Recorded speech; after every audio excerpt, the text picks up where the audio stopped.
Thank you very much for making a date with me on the marketplace on Tuesday. The Aviation Ministry has indicated government may now have to invest some funds into proposed home-based carrier to enable it to take off soon. Under the current arrangement with its partners, government is supposed to hold 10% stake in the carrier without investing any capital. But it looks like things may have to be reviewed. Director Technical at the Aviation Ministry, William Ohin, has been throwing more light on the latest development. 49% is actually for Ethiopian and other foreign investors. The 10% will go to government, and the 41% to Ghanaian institutional investors as well as stock exchange. It's up to us to decide how much will go to stock exchange, depending on how many institutional investors express interest and are ready to participate. But having said all that, the process is long. They might not be ready. So what we're doing is to get Ethiopian ready, and the 51% will find a way of providing the liquid cash, the working capital to start, so that we will take our time, build the confidence, and then the investors from the local content side would also come on board. Okay, so when you say we, is it to say government is going to then go and take care of the 51% before later giving it off? That is what we are looking at. It's a model that we have to send a proposal to cabinet for. So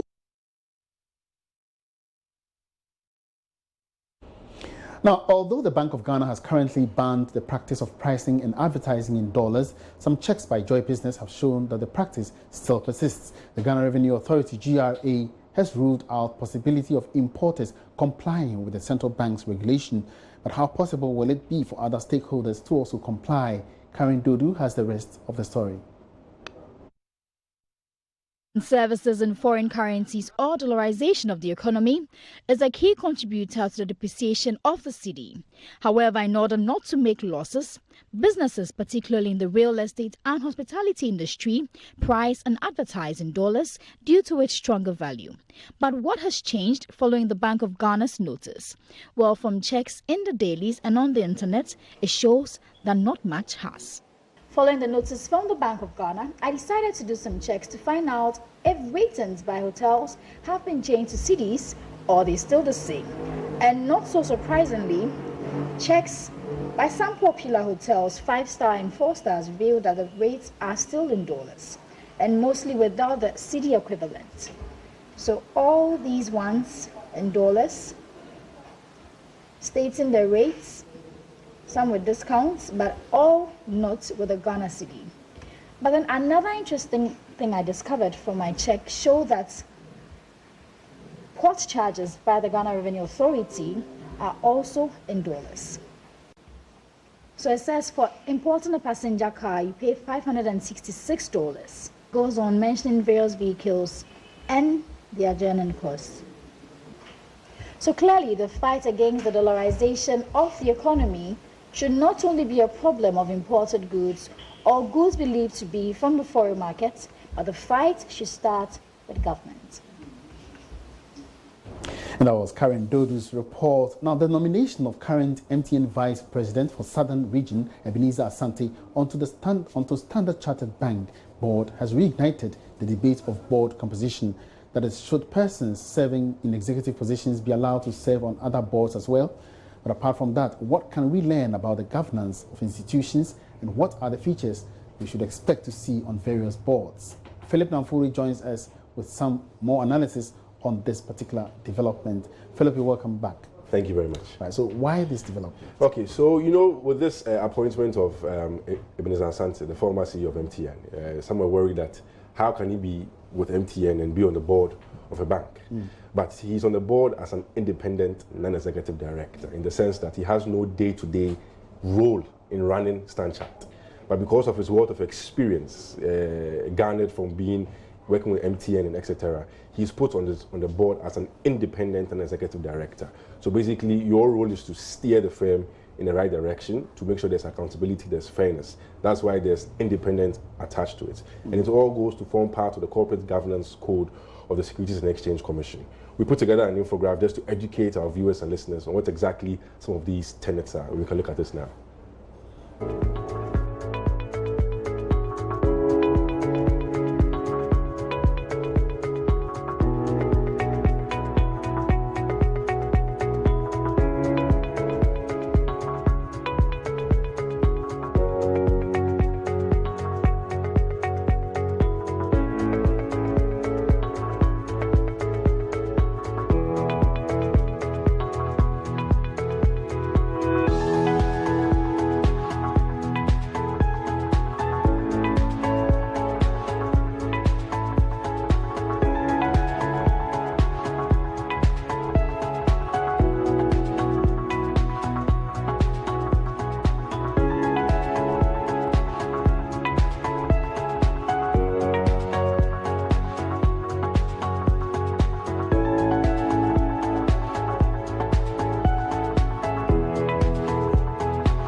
right, so these are some of the outlines or characteristics of board compositions and so on and so forth. Sure. But what struck my mind was, couldn't we have an issue of conflict of interest here, especially when he belongs to, or he's a top executive member of, an organization, an international organization? Okay, so fair question. But if you look at Standard Chartered's board, they come under two regulatory arms, the Bank of Ghana and then the SEC. Bank of Ghana has its own corporate governance rules. SEC has its own corporate governance rules. The two, however, meet in alignment. But to get on the board of a bank such as Standard Chartered, you must have gone through a fit and proper test to be a director on the board. So we will assume that both regulators, that's the Bank of Ghana from the banking side and the SEC, because Standard Chartered is listed, both of them will have gone through proper due diligence to ensure that Ebenezer Asante can get onto the board. So if the regulator deems him fit with his wealth of experience and they've conducted these tests and he passes it, then there's no problem. He can be on the board. Because you can be working here, running the news, presenting the news, and you can be on the board of another company. It doesn't stop you. Once you meet the criteria of the regulator, you are well and good. What can we learn about key compositions of a board?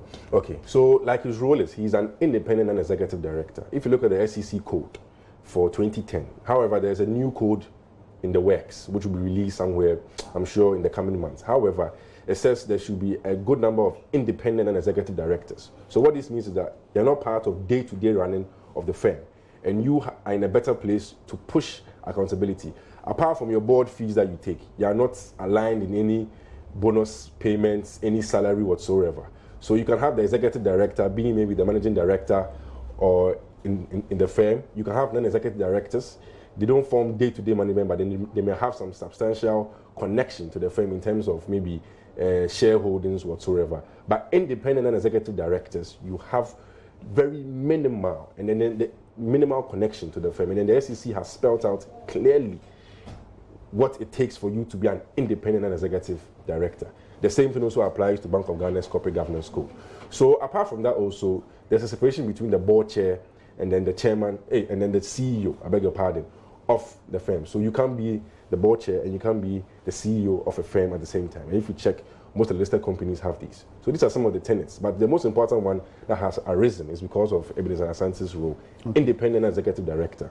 And if you tick all the boxes, the regulator will allow you to sit on the board. And he's a man of great experience, and I'm sure you have a full understanding of how institutions run, be it a bank whatsoever, and drive Standard Chartered in the right direction. All right. Many thanks for that education. Philip Namfuri will be getting back to MTN's development, where shareholders of the company are expressing mixed feelings about the performance of the company's share price on the Ghana Stock Exchange. We'll certainly be linking up with my colleague Ebenezer Sabute, who is actually covering the AGM, the maiden one, after the listing on the stock exchange. But before then, Japanese car maker Honda has unveiled its plush SUV Honda HRV in Ghana. According to the manufacturers, the new vehicle is equipped with available Honda sensing and intelligent suite of safety and driver assistance technologies that can help drivers stay awake on the road as well as avoid collisions. Here's a report by Philip Ankra. The car comes with some functions such as collision mitigation braking system, which can help bring your HRV to a stop by automatically applying brake pressure when the system determines that a frontal collision is unavoidable. It also has a stylish set of 18-inch sports exclusive alloy wheels that heightens the already noticeable presence. Speaking at a press soiree to outdoor the car, senior sales and marketing coordinator of Honda Ghana, Jerry Abdallah, outlined some other functions of the car. The Honda HRV, which is a mini SUV, 1.8 liter, and with a good blunt terrains that, considering our kind of rough terrains that we have today, that can really help us perform on this road. It gives you about a torque of about 170 and also a horsepower of about 140. Aside that, the interior is so designed in such a way that will meet any customer's demand in terms of the benefits you should look out in a premium SUV vehicle. We're talking about multifunctional steering wheels that the car is made of, 5 to 8 inches screens. That's a touch screen that you can probably control all your entertainment on. Aside that, the inside seat is designed with a new concept called the Magic Seats design, which comes with the long seats, tall mode, and utility mode. When you call it tall mode, what we're trying to say today, a lot of SUV are not able to carry our load because people see SUV to be a kind of a vehicle that should help them when they want to carry load, moving from home to home. They're able to carry all their load. But today, what is going on today in the market is we have created this magic seat position that the seats can be adjusted in so many ways to create an extra load space even in the middle at where the people at the back sit. You can pack long objects in there. Even looking at even a whole standing 3.3 liter AC can all go into it in the long mode. The back has a long room that we can use the seat to create that long room for you to pack anything. That's the magic seat design that the car is made up of. For JoyNews, Philip Ankress reports.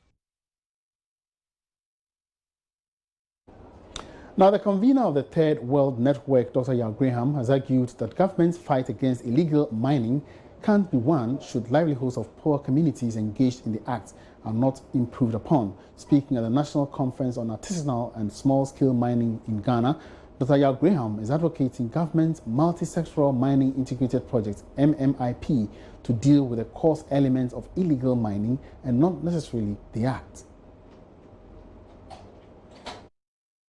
They are declining rather than us going up, it's not as significant. I think what we should be interested in, what are the dynamics of the industry inside Ghana? That's what is important for us.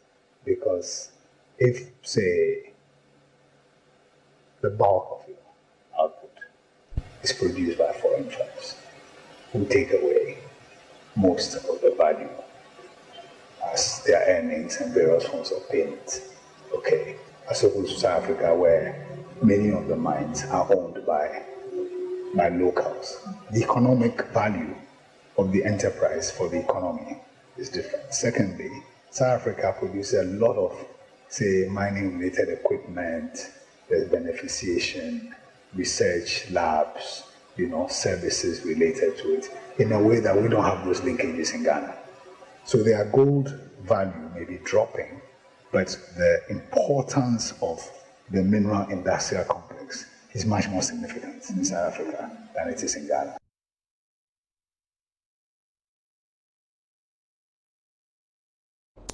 All right, so let's move on to one of our top stories today. Many aggrieved customers of Gold Coast Fund Management in Kumasi are demonstrating against managers of the company over unpaid funds. According to them, they have still been unable to access their investments after managers had promised them of a payment plan.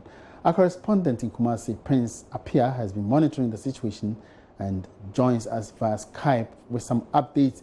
Good afternoon, Prince. Welcome to the marketplace. All right, so we're trying to get in touch with Prince for some more updates. We'll certainly also go to the mining conference, the artisanal mining conference, for some more updates. My colleague Charles Aite is currently at the conference. He joins us on phone for some updates. Good afternoon, Charles. Okay, Charles. Hello. Yeah, so what can you tell us about the conference? Okay, so this conference brought together several stakeholders in the ASM industry, and I must say that it was an eye-opening event, especially when all of them raised pertinent concerns regarding the approach by which government has adopted in curbing illegal mining in the country. We do know that, of course, the Operation Vanguard is currently underway, and several stakeholders have raised issues regarding the approach. So to this end, we even had the Third World Network. We had the convener, Dr. Yao Graham, express worry, saying that there was a need for there to be an assessment of the reason behind illegal mining in Ghana today, which to him is purely related to poverty across these communities that often do, flout the laws regarding illegal mining. And he's also saying that with the militarization of the approach, it's not just going to work, but also raise security concerns and impede investor confidence moving forward. Now, Charles, apart from the sectoral approach towards fighting illegal mining activities in the country, what else has come up at the conference? Well, so the conference also saw an official from the Ministry of Lands and Natural Resources, who's also the director of the MMIP, also solid the fact that currently there has been an agreement with the World Bank with effect to a $50 million facility that's going to be helping curb the issue of illegal mining. And on top of this, is going to be a special $3 million project that's going to help facilitate the alternative livelihood program within these mining communities. So what this aims to do is to ensure that, these community centers where we have persons engaged in illegal mining have specific programs that are going to sort of divert their skills from this whole issue of illegal mining to productive ventures like, farming, like pottery, and, other cases of life skills. So this is all in a bid to address the main cause of illegal mining, of which the Third World Network believes is poverty. All right, so lastly, before you go, yesterday, there was a news item that Ghana has overtaken South Africa as the biggest exporter of gold in Africa. Did this issue come up at the conference in any way? Oh, yeah, it did. It did come up. And, of course, government was praised Ghana was praised having achieved this feat.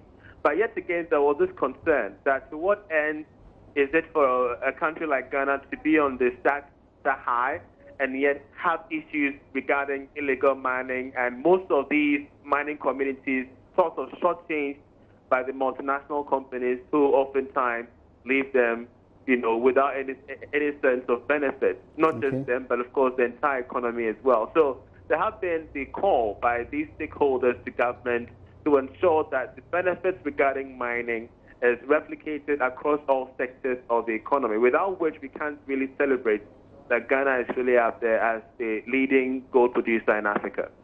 Many thanks for that update, Charles It, reaching us live on phone at the National Conference on Artisanal and Small-Scale Mining in Ghana. Let's turn attention to Kumasi now, where many aggrieved customers of Gold Coast Fund Management in Kumasi are demonstrating against the managers of the company over unpaid funds. According to them, they have still been unable to access their investments after managers had promised them of a payment plan. Correspondent Prince Appiah joins us live. Prince, what's going on there currently? Ima, a few minutes ago, the demonstration ended. I should say that the aggrieved customers have successfully handed over their petition to the regional minister, Simon Osei-Mensah. And in the petition, what they are saying is that enough is enough. Now they need their money. Since July 2018 till now, they are unable to access their funds. They are unable to access their investments and the interest on their investments. There have been a lot of payment plans agreed between themselves and the fund managers. But as of now, the fund managers have not fulfilled those promises. And they believe that they are going through so much hardship, and it's about time that President Nana Addo Dankwa Akufo-Addo steps in and sets up a committee to investigate Bakosei and its operations and get back their money for them. I don't know whether you've been able to speak with any of the officials of Gold Coast Fund Management, and what exactly have they been saying with regards to this new development? Yes, it's been difficult reaching the officials of Gold Coast Fund Management, but the information we get is that they are saying that at the right time they are going to address the media on this new development. Now, is it the case that these customers, aggrieved customers, after the payment plan was announced by the company, had not received anything yet, or they have some of them have received some amounts of monies? Information I gather from the leadership of this particular aggrieved customers indicates that when they last sat down in March to agree on the payment plan, they were given 2 weeks, so they told the leadership that a number of people who needed emergency help, about 150 of them, they handed over their names and the amount of money that they had invested in the Gold Coast Fund Management. And from those 150, the funds were unable to pay their money in a matter of 2 weeks as they have agreed. And these aggrieved customers number about 800,000. So their worry is that even with the 150 people, if the fund managers were unable to meet the payment plan for them, how much more the 800,000 people who currently have their money there? All right. So it has been very difficult for them. Many thanks for that update. Prince Appiah reaching us live with some updates from Kumasi. Let's turn attention now to one of the top stories. Shareholders of MTN are expressing mixed feelings about the performance of the company's share price on the Ghana Stock Exchange. According to some of them, they welcome the move by the company to pay 3 pesos per share for the first year after the listing. They want the company to also do more in getting a good return for investors and shareholders. MTN Ghana, however, recorded strong growth with revenue increasing by 23.5%, driven by data and digital revenue. My colleague Ebenezer Sabote is at the AGM, joins us now live with some more details. Ebenezer, what can you tell us about the event?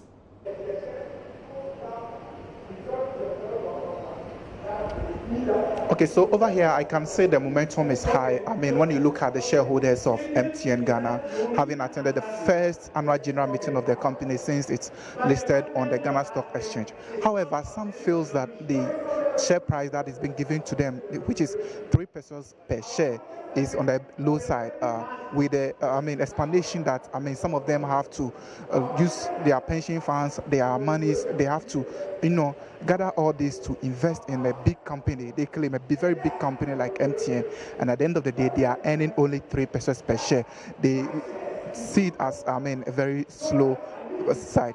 Others too think that it is the best since this is the beginning of their earnings. If you remember very well, when the company listed on the Ghana Stock Exchange, its share price declined a bit and later it went up, but it hasn't been stable for some time now. So that has been the challenge with some of the shareholders, also understanding how the stock exchange works, how getting profit on the stock exchange works. But the board chairman, Ishmael Jansen, has assured them that work is ongoing and this is the first year since they've listed on the stock exchange, so it has to do with patience. Stock market, investment is a long-term thing and you do not expect to get higher returns on the first year of your investment. So they should have some patience. The company is doing what it can to ensure that it gets higher returns to its investors and shareholders. Now, being the first, AGM after it listed, what can you tell us about the attendance and enthusiasm expressed by, these shareholders? I can say this place is a very, packed area. I don't know if you know the dome very well. This place is very packed because it's, there's so much traffic over here. The shareholders want to have a fair share of whatever discussions is going on in their financials. If you remember very well, ever since the company, came into Ghana, this is the first time, and this is the first time also that it is discussing its financials with shareholders of Ghana. So everyone is optimistic to know what is actually happening to the company's financials. And like I reported earlier, mobile money service seems to be giving them some huge revenues when you look at their financials for 2018, especially when you look at withdrawals. So service charges on withdrawals and transfer has gone. Thank you very much, Ebenezer, for that update. We will certainly get more from you when you come back to the office. And that was my colleague Ebenezer Sabote bringing us up to speed with the maiden AGM of MTN Ghana after the post-listing or after listing on the Ghana Stock Exchange. And on that note, to wrap up this afternoon's edition of the Marketplace, many thanks for joining me. My name is Emmanuel Apwanchi. Have a good afternoon.